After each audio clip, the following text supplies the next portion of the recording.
Bro, just imagine this. Just imagine working 5 days. You trade 5 days and you get 2 days off. So you work 5, you get 2, right? So you are working more than double of what time of the time you get to yourself, right?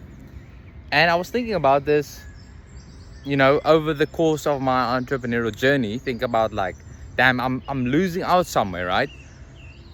And it is true, you are losing out. So how can you really, get back? How can you win again, basically?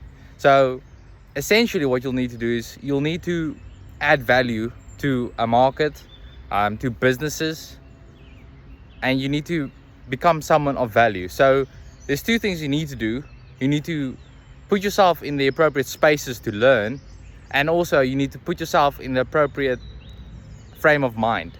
Because if you don't realize, you wake up in the morning and realize that, shit, I'm going to do my 9 to 5 job and I'm really going to hate it, and I want to make a change. If you don't step into that, you'll never activate the entrepreneurial switch, because it's kind of like a switch. I was talking to my friend the other day and I realized that it is like a switch, because some people have it and some people don't have it at all. You know what I'm saying? So when you're in that frame of mind of, I want to make a change, you will activate that switch, or it will at least help to activate. It might be the catalyst, it might not.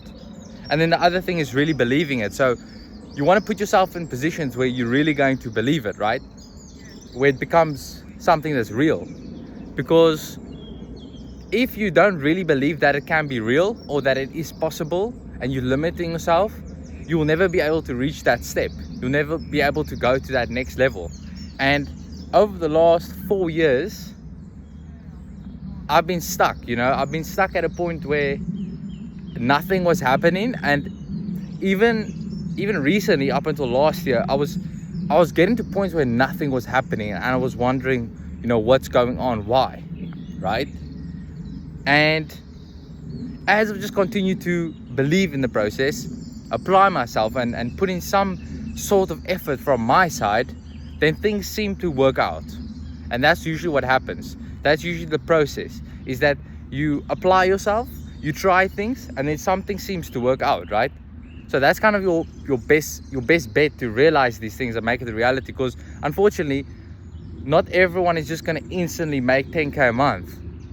It just doesn't happen. Some people do, some guys do, but it might not be the case for you. If you're a regular person like me, you might not be in that position where something like that happens. Maybe it's a mindset thing, maybe it's how much I apply myself, but then when you do have the right frame of mind and you put yourself in certain spaces meaning ability to, not the ability, but by consciously making an effort to put yourself in that position. So like sitting down to learn a skill or something like that. So consciously doing that. And then the things start to happen, right? And then you get to a point where you start seeing more results, and then everything else is kind of like, it's reflecting exactly what you had in mind, right? Because that's usually what happens, is that there's no reflection from your external environment that something is happening, or the thing that you are thinking about or want to do is happening, because that often happens. And then that's when you get discouraged, because you can't see it immediately. But that's the whole point. If you can withstand the test, then you can